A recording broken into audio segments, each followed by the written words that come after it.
우리가 일을 해야 할 이유가 뭐냐면, 네 번째는 뭐냐면 하나님으로부터 건강의 축복을 받았기 때문에 하나님 앞에 일을 해야 된다. 믿어지면 아멘. 자, 하나님으로부터 뭘 받았어요? 예, 건강의 축복을 받았기 때문에 우리가 하나님으로부터 뭐 하겠어요? 일을 해요. 하나님을 위해서 일을 하고, 교회를 위해서 일을 하고, 복음을 위해서 우리가 일하는 사람으로 진행해 가야 되는 것이다. 이걸 우리에게 가르쳐주고 있어요. 그래서 이제 그걸 예를 들어서 오늘 본문 말씀이 밝혀주고 있잖아요. 누가복음 8장 26절 보니까 26절서부터 쭉 보면 이게 무슨 말이냐면 갈릴리 맞은편을 해요.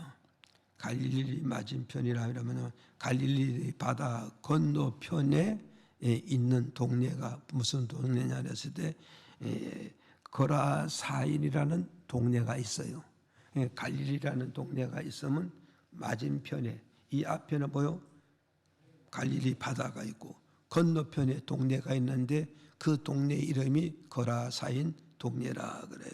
이 거라사인 동네에 한 젊은 청년이 귀신에게 사로잡혔다는 거예요.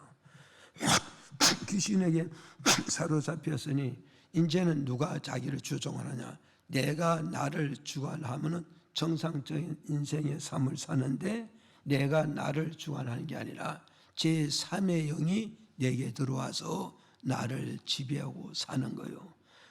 제3의 영이 바로 무슨 영? 귀신의 영이 젊은 청년을 사로잡아 가지고 움직이고 있으니까 이 젊은 청년이 귀신에게 사로잡히니까 어때서 어머니 아버지 앞에서 뭘 못한다? 자식의 구실을 못하는 거예요. 왜 못하는 거예요? 귀신의 영에 잡히고 제3의 영에 잡히니까 자식인데 부모 앞에 자식 구실을 못하고 있는 거예요. 이 얼마나 애석하고 애탑니까? 오늘 좋아요. 우린 이런 주변 사람들을 보잖아요. 자식임에도 불구하고 부모 앞에 자식 구실을 하지 못하는 이런 안타까운 그런 이웃을 볼 수가 있잖아요. 지금 그걸 우리가 볼 수 있고, 또 어떠겠어요? 한 가족인데도 불구하고 가족의 멤버로서 가족의 구실을 못하는 거예요. 왜 가족이면서 가족의 구실을 못하느냐?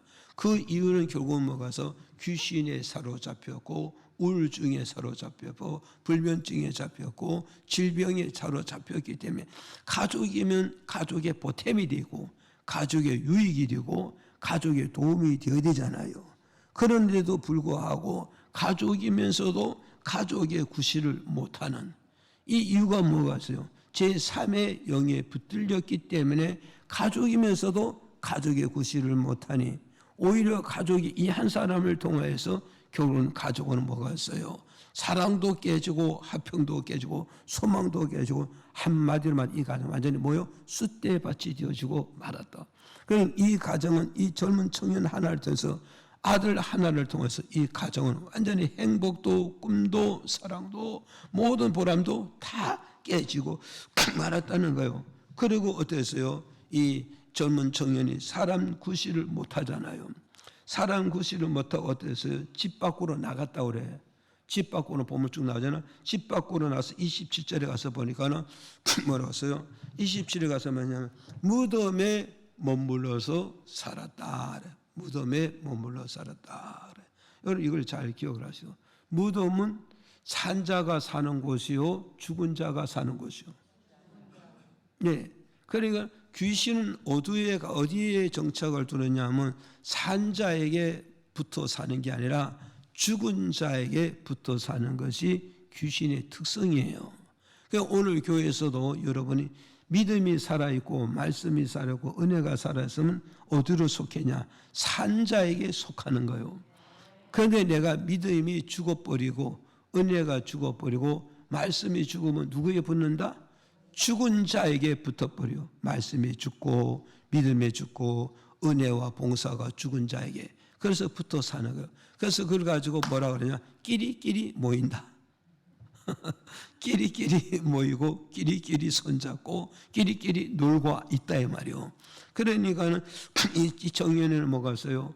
산자하고 살려면 어머니, 아버지, 형제가 살아야 되는데 귀신에게 붙들렸기 때문에 무덤에 가서 산다 이 말은 죽은 자와 함께 살고 어둠과 함께 살고 마귀와 함께 살고 귀신과 함께 산다 이 말이요. 그러는데 27절에 가서 보니까 무덤에서 사는 것까지는 좋은데 무덤에 가서 어떤 했냐? 입고 있는 옷을 벌고 벗고 살았다 이 말이요. 입고 있는 옷을 벌고 벗고 살았다.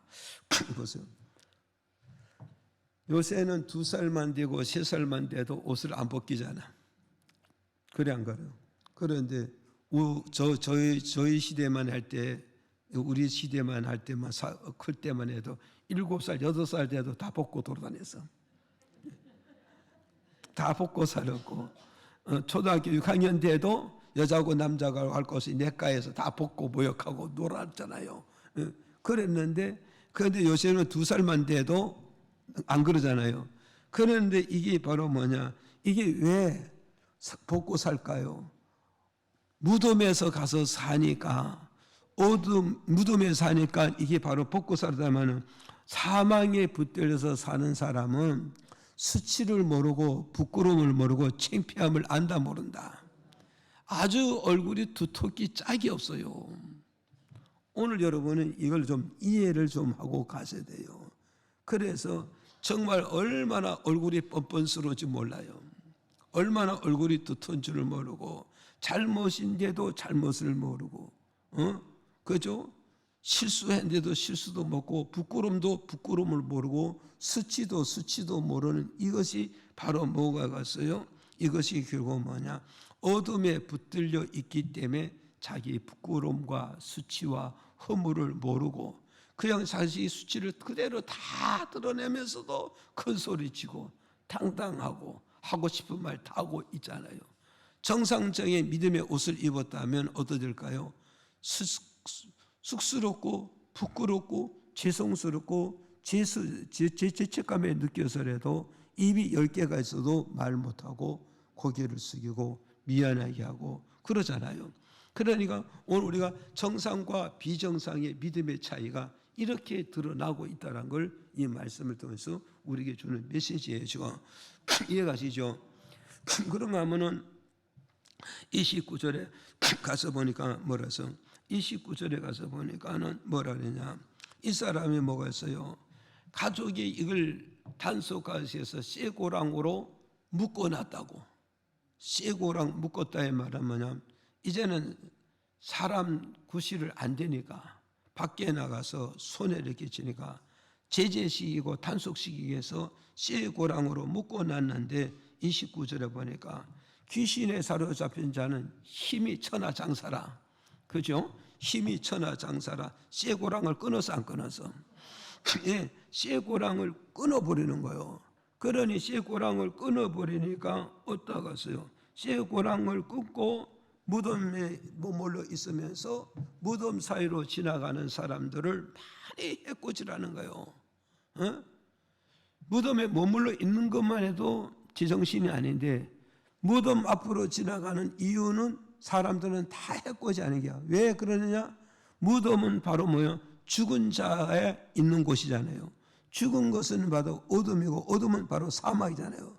그러니까 무덤은 바로 뭘 말하냐면 어둠의 영역이란 말이에요. 어둠의 영역. 이해가 가십니까?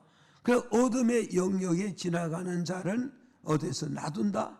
해코지하고 괴롭히게 되고 상처를 주게 되고 옷을 찢어버리게 된다. 이 말씀을 지금 해주고 있는 거예요. 지금 그는 오늘 여러분 이걸 잘 기억을 하시라고.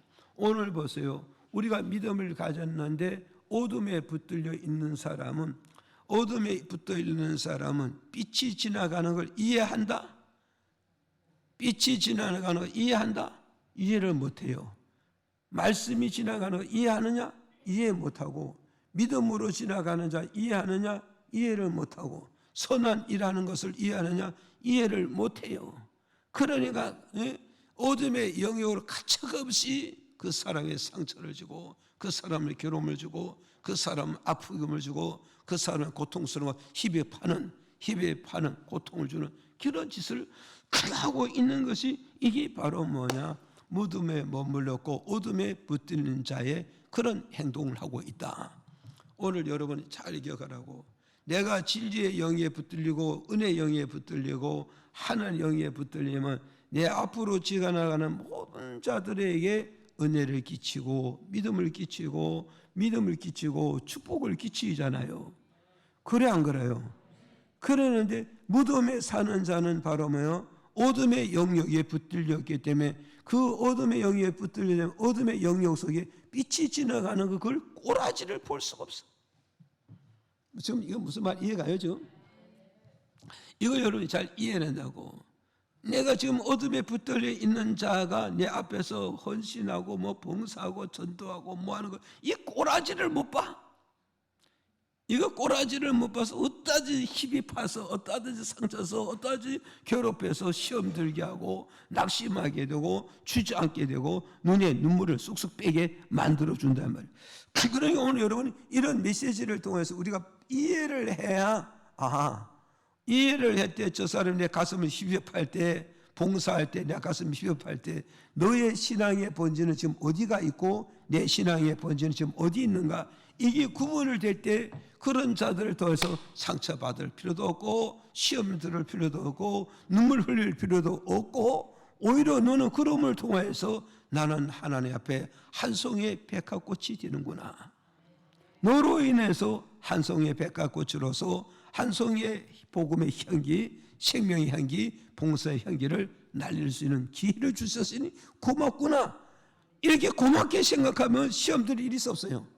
그 시험들이 없으면 열심히 전도할 수 있고 열심히 봉사할 수 있고 열심히 기도할 수 있고 열심히 깨어서 주께 충성할 수 있다. 이걸 주께 우리에게 주는 메시지란 말이에요. 아멘. 그래서 29절에 가서 먹었어요. 가족이 이 꼴을 보니 가족이 견딜 수가 없잖아. 이 꼴을 보니까 가족이 견딜 수 없어. 그래서 가족의 힘으로 고쳐보려고 백방 노력을 해봤지만 이게 고쳐지느냐? 이게 고쳐지는 게 아니에요. 지금 아무리 의술이 뭐 발달되고 첨단 과학시대가 됐다 할지라도 뭐 어떻겠어요? 병을 못 고치는 병이 얼마나 많은데 병을 못 고치는 병이 얼마나 많은데 그 중에서도 또 못 고치는 병이 뭐냐? 귀신병을 못 고쳐요. 아무리 MRI 헬레비를 갖다 놓고 찍어도 그 귀신은 몸에서 나와? 뇌에서 나와? 생각에서 나와? 절대 안 나와요, 귀신은. 그래서 귀신은 눈에 보이지 않고 귀신은 기계에도 나타나지도 않아. 그러잖아요. 기계도 안 나타나요. 이걸 우리가 알고 가야 돼요. 그러니 가족들이 자식 구실을 못하는 것만 해도 이해되는데 남의 사람들을 자꾸 피해를 주니까 어떻게 해서 부모 형제에게 보상을 요구하잖아요. 보상을 청구하니까 부모 형제들이 이걸 참고 견딜 수가 없으니까 이걸 제압시키려고 어때서 정말 쇠고랑을 채워가지고 묶어도 이것이 안 되고 고치려도 고쳐지지 않고 아무리 고치려고 해도 100가지 약을 해도 안 되었지만 쇠고랑으로 가지고 이거 제압을 시키려 해도 절대 제압이 되지 않는 거예요. 절대 제압이 안 해요. 그래서 결국은 어때서? 결국은 어때서? 이 자식을 내놓을 수밖에 없잖아요. 이 자식을 내놓으면서 부모나 형제가 뭘 기다리겠어요? 더 이상 기대를 거는 게 아니라 자식에 대해서 포기하고 이제는 뭐를 기다리겠어요? 부모님의 마음을 들여다본다면 자식이라 할지라도 차라리 죽는 게 낫지 않겠냐. 차라리 빨리 죽기를 원하는 게. 그러니까 자식에 대해서 부모가 포기해서 안 했어요. 여러분 이 점을 바꿔 생각해 보세요. 이 정도가 됐다면 내 자식이라 할지라도 이제는 포기를 해야 되잖아요. 차라리 사는 것보다 차라리 죽어서 차라리 조용하기 낫지 않겠느냐. 이 완전히 가족이 절망 중에 빠졌는데 그런데 예수님께서 얻었어요. 갈릴리에서 고라사인 지방에 배를 타고 건너가서 30절에 가서 무슨 청년을 만나는 거예요. 무덤 속에 가서 청년이 만나가지고 청년에게 묻는 거야. 내가 네게 명하노니 네 속에 있는 귀신의 이름이 뭐냐? 이렇게 물었더니 그 뭐라고 그랬어요? 내 이름은 군대라. 군대라 이 말은 뭐겠어요? 조직을 말하는 것이고, 군대라는 말은 조직이야. 그러니 이 청년의 가슴 속에 귀신이 한 마리가 들어왔다, 많이 들어왔다. 예. 그러니까는 한 부대가 들어왔다. 군대라는 것은 조직이 들어앉았고, 또 숫자가 많이 들어앉았고, 그리고 숫자가 많으니 힘이 많아지고, 힘이 많은 거예요. 그러니까 여러분 이걸 이해한다고. 군대라는 것은 조직을 가지고 있고, 군대랑은 숫자를 많이 가지고 있고, 군대라는 것은 뭐가 있어요?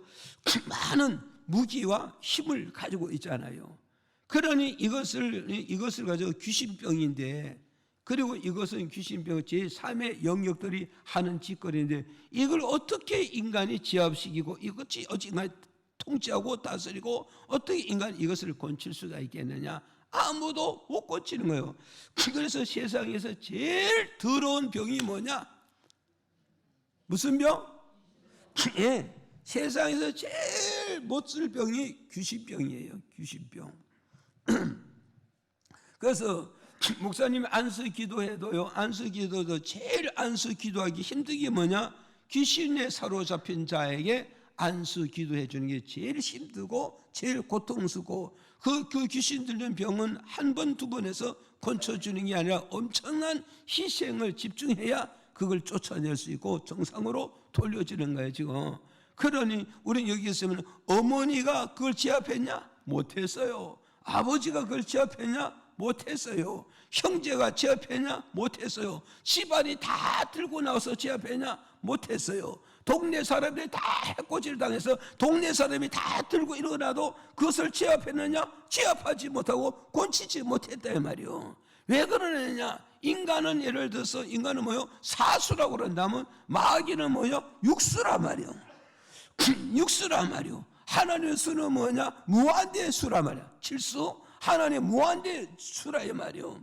그는 하나님만이 이 육수가 되는 마귀를 제압하고 압도하고 억눌릴 수 있고 치료할 수가 있는 것이지, 인간의 사수를 가지고는 어때갔어요? 마귀의 수를 이길 수가 없는 거, 귀신 수를 이길 수가 없는 거예요. 그래서 예수님이 이 청년을 불쌍히 여기고 이 가족을 불쌍히 여겨서 30절에 가서 뭐해서 내 이름이 뭐냐? 그러니까 군대라 그러잖아요. 군대라 그러잖아요. 그래서 예수님께서 그 청년에 내가 네게 명하노니 네 마음에 있는 군대 귀신은 지금 물러가라. 물러가라니까 이 귀신이 뭐라 그랬어요? 주여, 주께서 어찌 여기 찾아와서 우리를 괴롭히고 있습니까? 여러분 잘 기억하세요. 귀신은 누구인데 괴로움을 당한지 아십니까? 예수님만이 괴로움을 당할 수 있고, 예수님만이 정복을 당할 수밖에 없고, 예수님 말씀 앞에 그는 굴복하고 예수 명령에 움직이고 있다는 이 사실을 이 말씀을 통해서 우리가 깨달아야 되는 거예요. 아셨어요? 네. 그러니 오늘 여러분으로서요, 보세요. 우리가 성령 충만 받고 능력 충만 받고 말씀 충만 받으면 귀신 들리는 사람은 성령 충만, 말씀 충만, 능력 충만 받은 사람이 좋아 보여요? 나빠 보여요? 네? 나빠 보이는 거예요.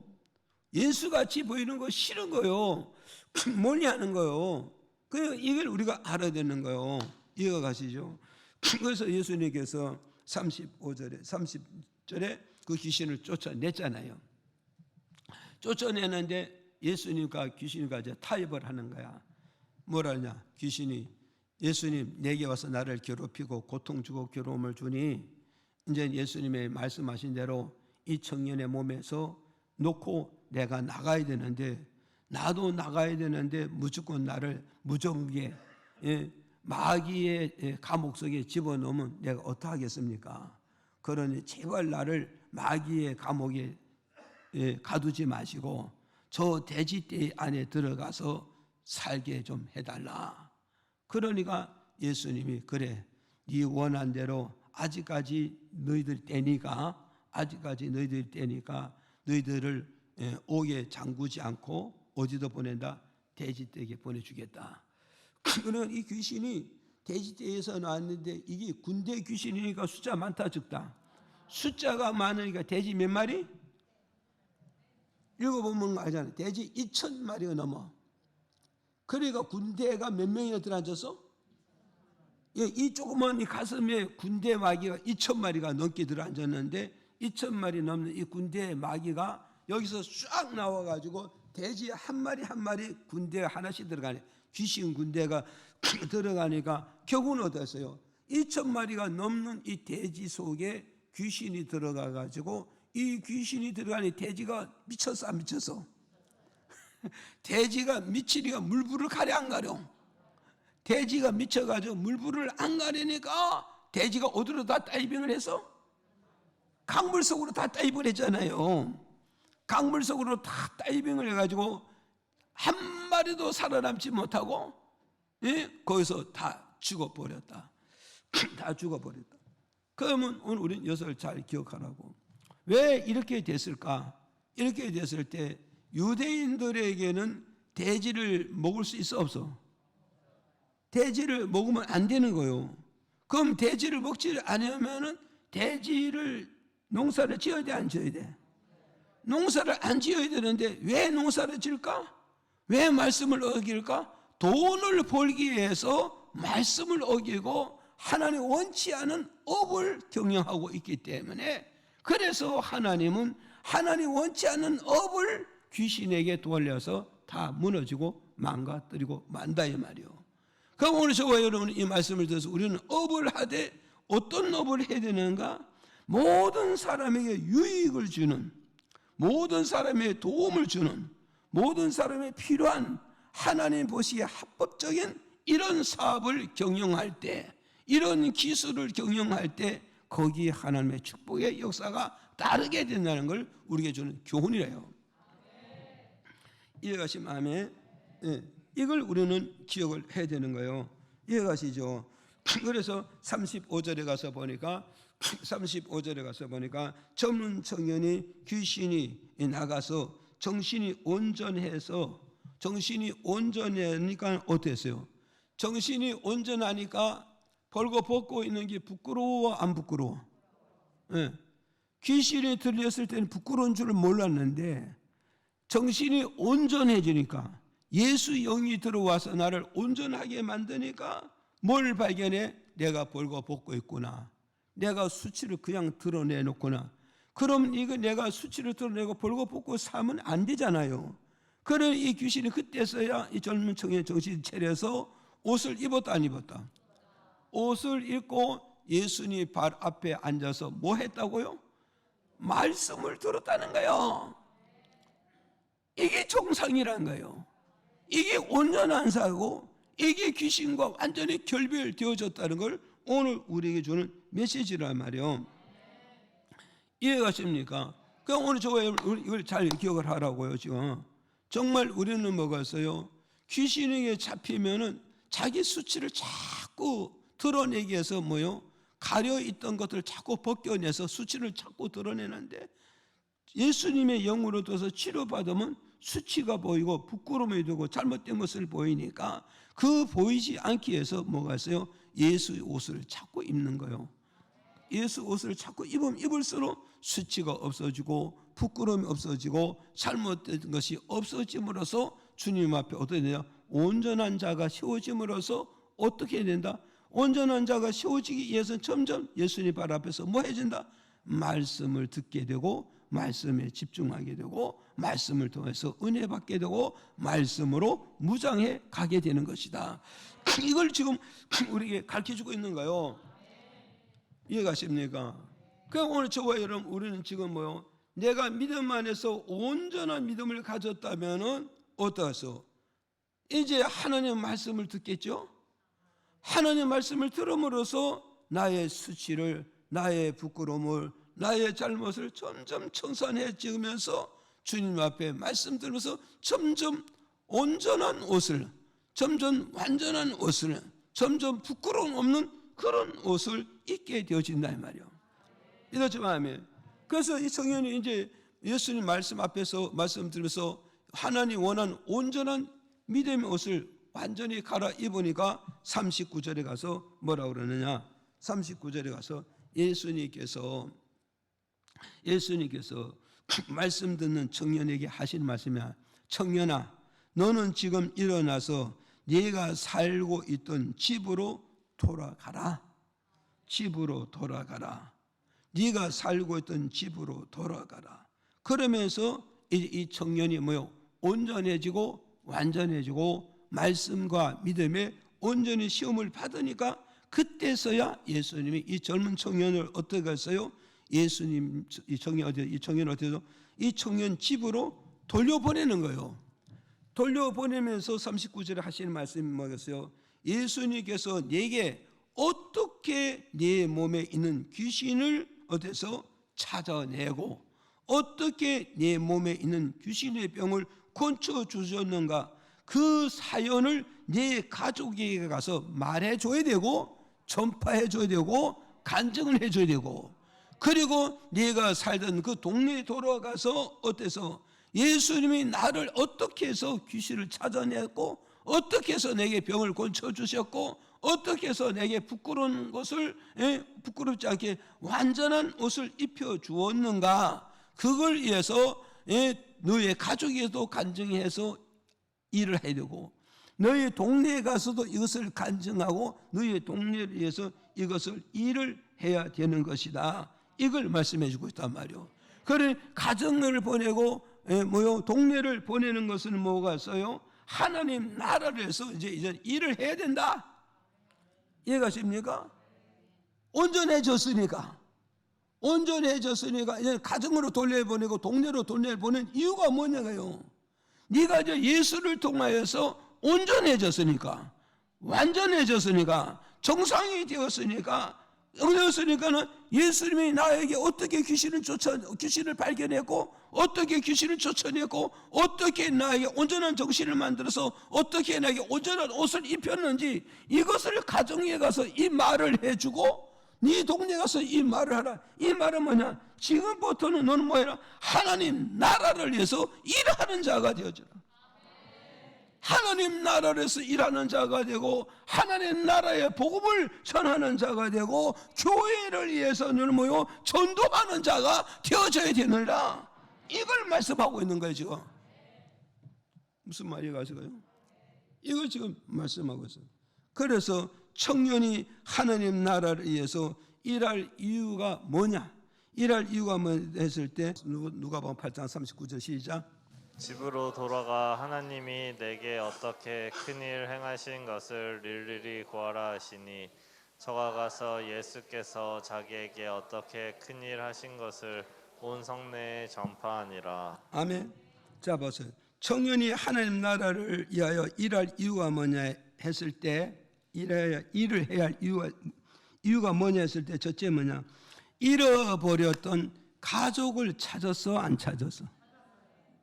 예, 잃어버렸던 가족을 찾았기 때문에 가족을 위해서 이제는 일을 해야 된다.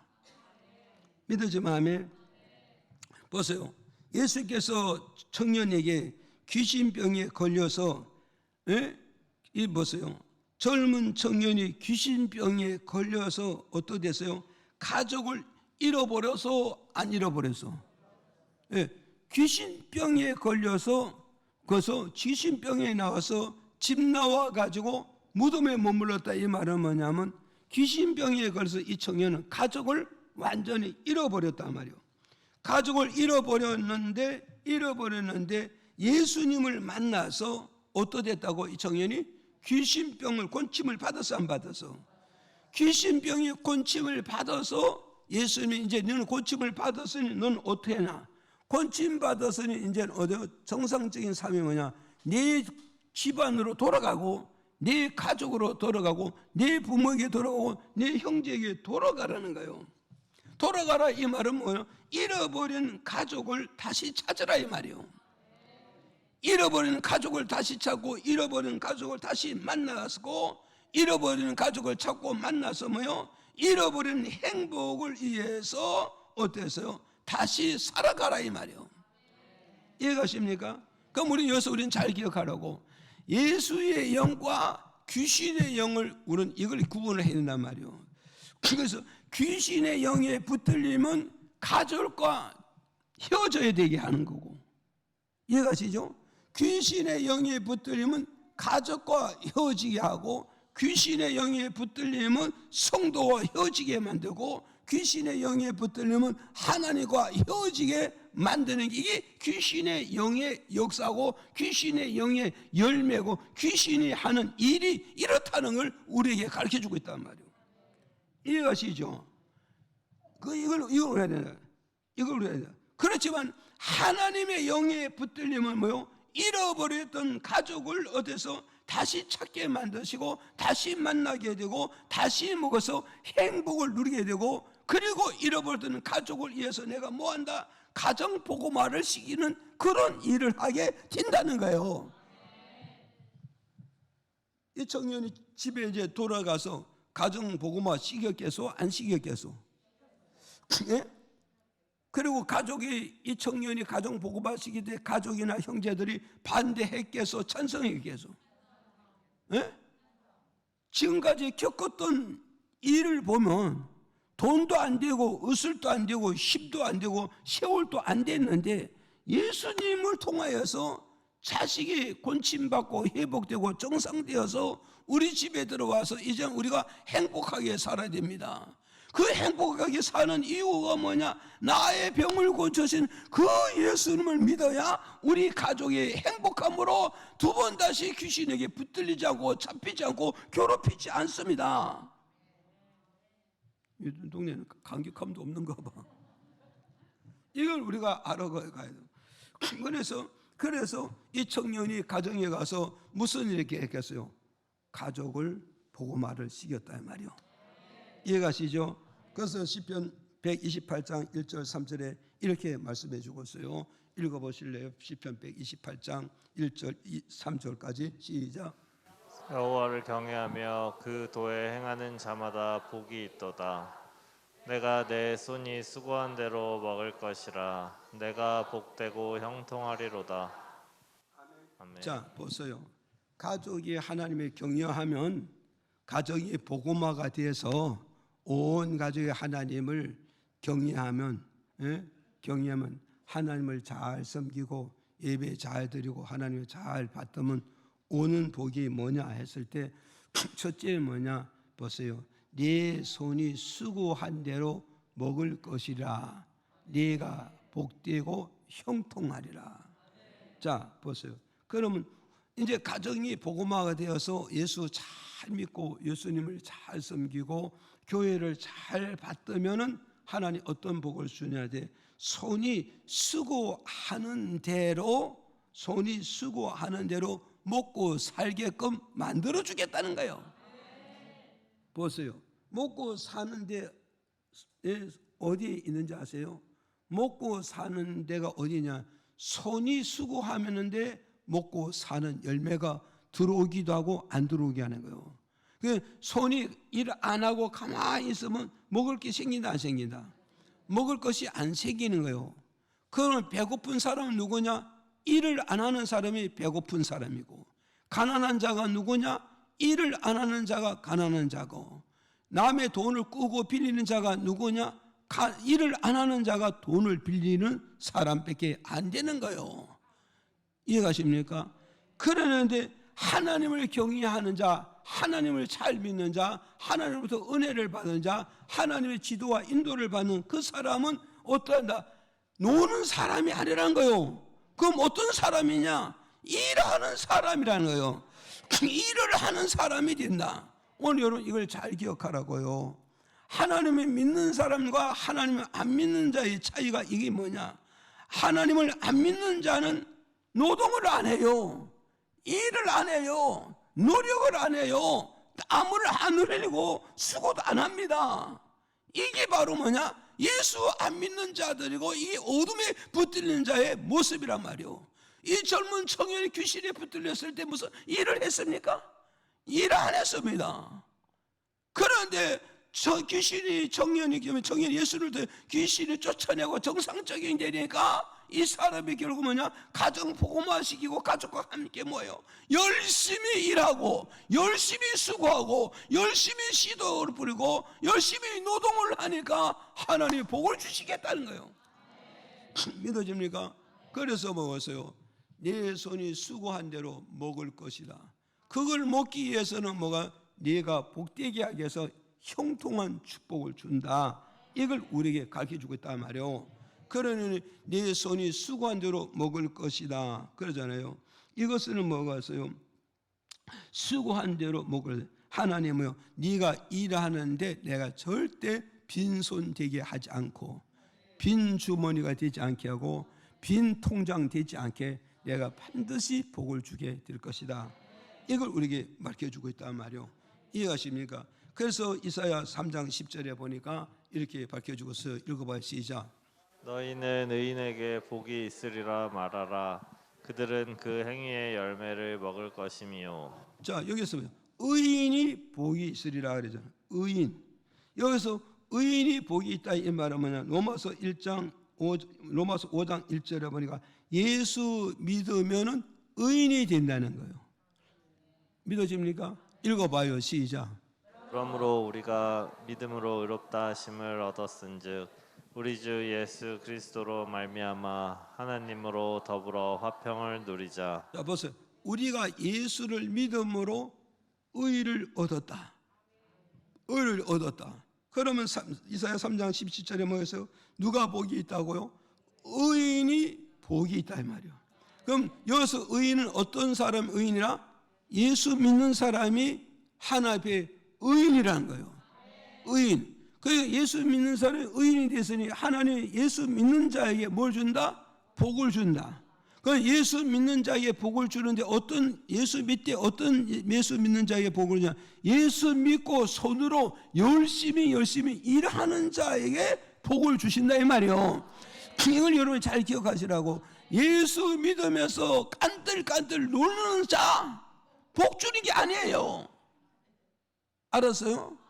예수 믿으면서도 일 안 하고 깐들깐들 노는 자는 복 주는 게 아니고 예수 믿음으로 의인이 되었는데 그 의인이 되었으면 주님의 뜻을 따라서 그는 어때다? 열심히 일을 하게 되는 거예요. 열심히 일을 한다는 게 바로 뭐냐? 여기 그 뒤에 그러잖아요. 그 행위의 열매를 먹고서. 여기서 그 행위는 무슨 행위예요? 노동의 행위란 말이에요. 일하는 행위고 수고하는 행위고 밭을 가는 행위고 씨 뿌리는 행위란 말이에요. 이해가십니까? 그러니까 씨 뿌리는 노동, 이해가십니까? 밭 가는 노동, 일하는 노동, 그런 자의 손길에 뭘 주신다? 먹을 열매를 많이 주고 풍성히 주고, 그 말씀하고 있잖아요. 이해하십니까? 그러니 오늘 저와 여러분 우리는 이루가 됐어요. 자, 예수를 믿는 자는 무슨 손이요? 의인의 손이요. 그 의인의 손을 가지고 우리가 일을 하면 열매를 준다 안 준다?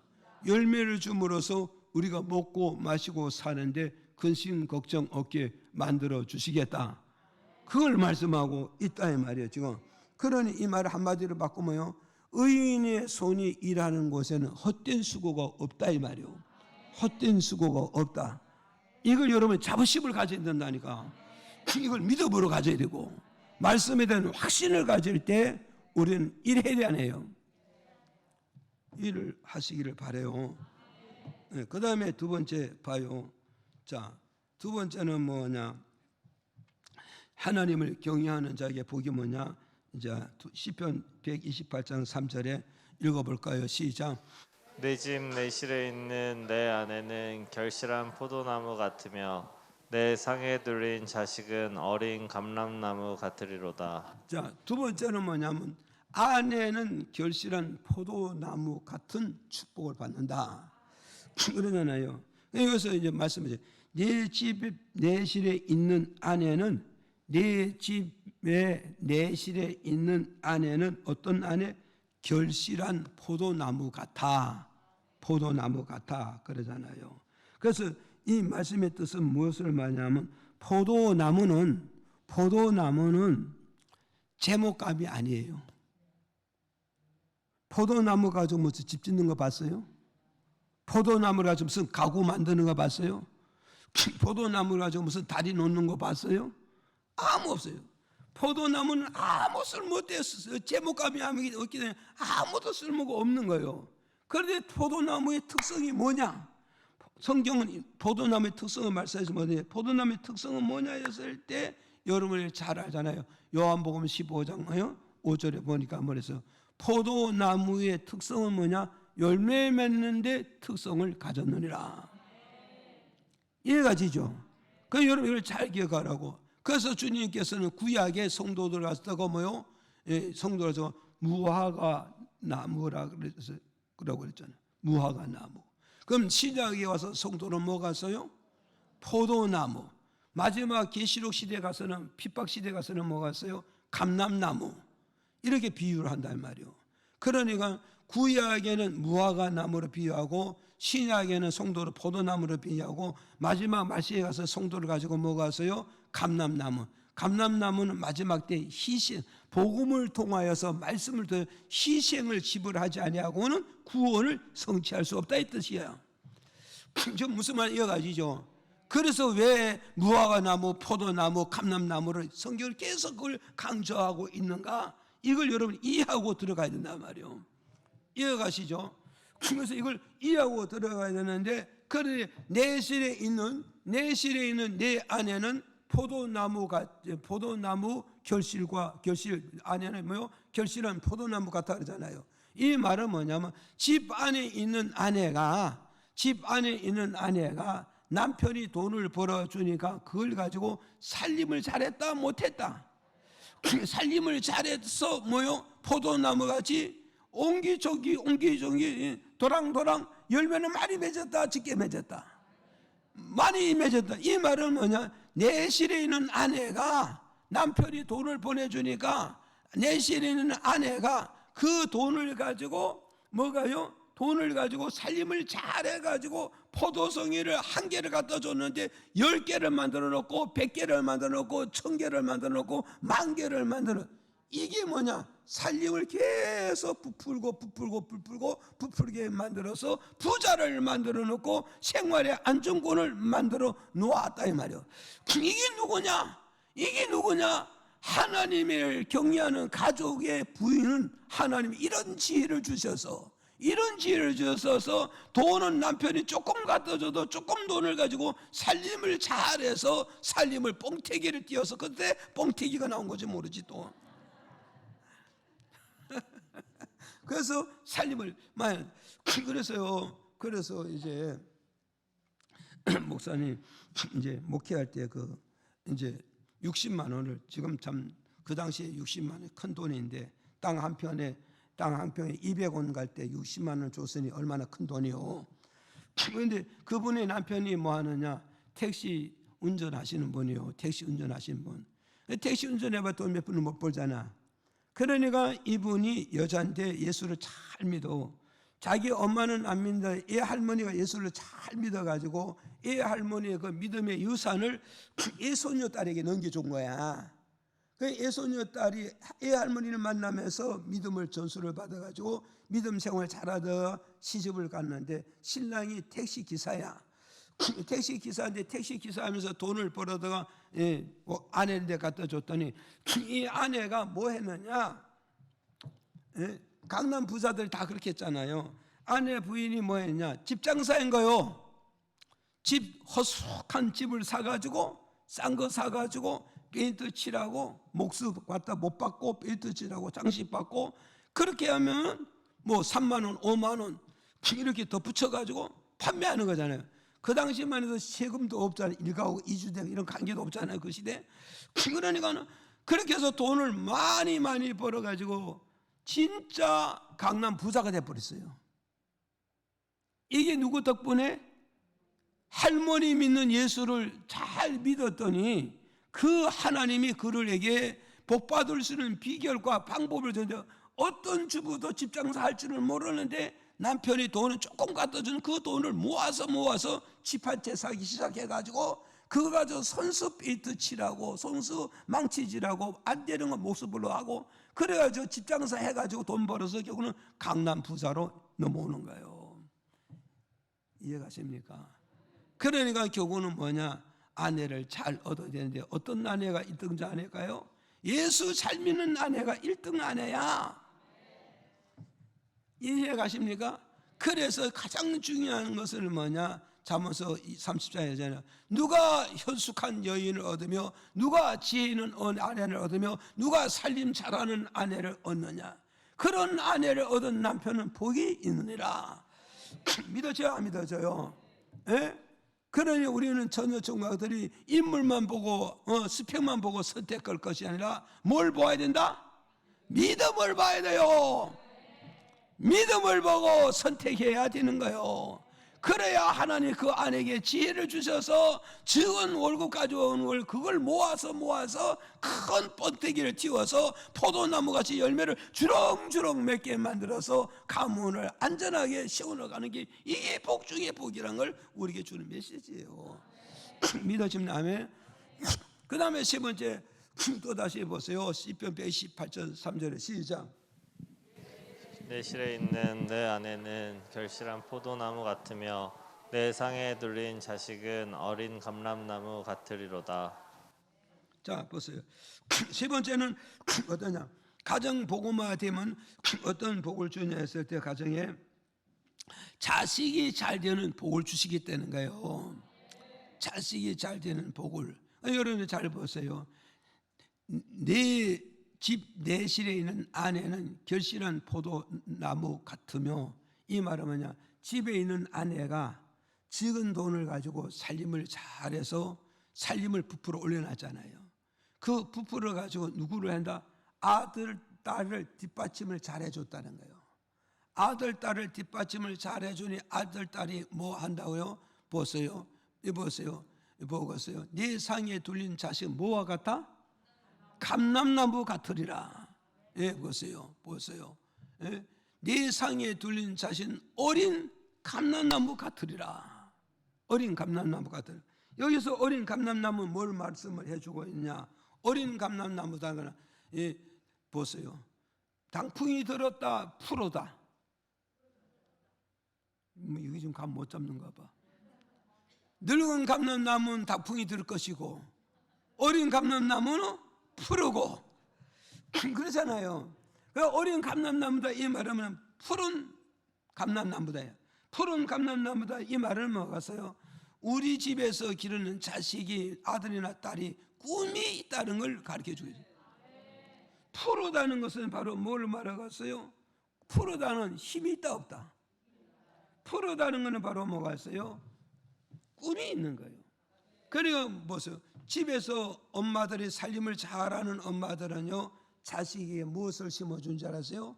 미래에 대해서 장렬해서 꿈을 자꾸 심어주는 게 이게 엄마 역할을 잘하고 아내 역할을 잘하고 예수 믿는 어머니들의 능력이 여기서 나오는 거예요. 이해하십니까? 그러니까 남편들은 밖에 나가서 돈 벌고 밖에서 돌지만 아내는 집에서 애들과 접촉함으로써 애들에게 뭘 심어야 된다? 어린 감람나무 같이 너는 어땠어요? 무한하게 성장하고 무한하게 꿈을 꿀 수 있고 무한하게 성공할 수 있는 큰 비전과 꿈을 심어주는 게 이게 바로 아들의 축복이고 딸의 축복이 된다는 거예요. 그런데 목사님 신방 가서 물어보면 네 꿈은 뭐냐? 나 꿈 없어요. 목사님의 신방 가서 이렇게 물어보면 네 꿈이 뭐냐? 그러면 애들이 그래요. 목사님 나 꿈 없어요. 이거 누구 탓인지 아세요? 아내 믿음 없는 탓이고 아내가 은혜가 없는 탓이고 아내가 하나님의 축복권에 대한 확신이 없는 탓이에요. 정말 내가 믿는 하나님의 능력을 믿는다면 내 아들, 딸들에게 뭘 심어줘야 돼요? 미래의 꿈을, 미래의 비전을, 소망을 심어주는 게 이게 우리 아들의 뭐요? 복받는 비결이고 잘 되는 비결이고 성공하는 비결입니다. 그래서 꿈이 있어야 도전하시오. 꿈이 있어야 자신감을 갖지요. 꿈이 있어야 모든 것을 다 싸워 이겨낼 수 있는 에너지가 발생하는 거예요. 에너지가 발생하는 거라고요. 그러는데 오늘 우리는 꿈이 없다. 이건 누구의 문제인가? 뭔가 내 주변의 사람들에게 나를 완전히 다 실망만 시킬 줄 알았지, 고난과 가난과 부족 속에서 일어날 수 있는 꿈을 심어주지 않았고, 희망을 심어주지 않고, 소망을 심어주지 않으니까 이 아이는 미래가 없고 장래가 없고 축복권이 없는 거예요. 누가 축복권이 있습니까? 꿈이 있는 자에게 축복권이 따릅니다. 꿈이 있는 자에게 힘이 따릅니다. 꿈이 있는 자의 미래 길이 열어지게 되고, 꿈이 있는 자의 미래 도전하게 되어진다는 걸 우리에게 준 메시지라고요. 이해가십니까? 오늘 저도 여러분, 우리는 자녀들을 어떻게 길러야 되는가? 어떻게 길러야 되는가? 이건 아버지의 역할이 아니라 어머니의 역할이란 것을 오늘 우리에게 주는 메시지란 말이에요. 이해가십니까? 그러니 오늘 보세요. 청년아, 내 집에 돌아가서 주님이 너를 어떻게 병을 고쳐줬는지, 어떻게 귀신을 찾아냈는지, 어떻게 귀신을 내쫓았는지 네가 보고 듣고 네가 온전해졌으니 이제 집에 돌아서 뭐하라? 네 가정을 위해서 일해. 무슨 일을? 복음의 가정을 만들어놔라. 복음의 가정을 만들어 놓으면 내가 네 가족을 복을 주리라, 잘되게 하리라, 성공하게 하리라, 다시는 눈물 흘리지 않고 웃으며 살게 만들어 주리라. 이 메시지를 주고 있는 거예요. 이해가시죠? 오늘 여기까지만 말씀드릴 테니까 여러분 이걸 기억하시고, 정말 내가 병에 걸려서 치료받았으면 내 가족에서 어때서 가정 복음화 시키는 이 일이 하나님이라는 걸 여러분이 기억하시라.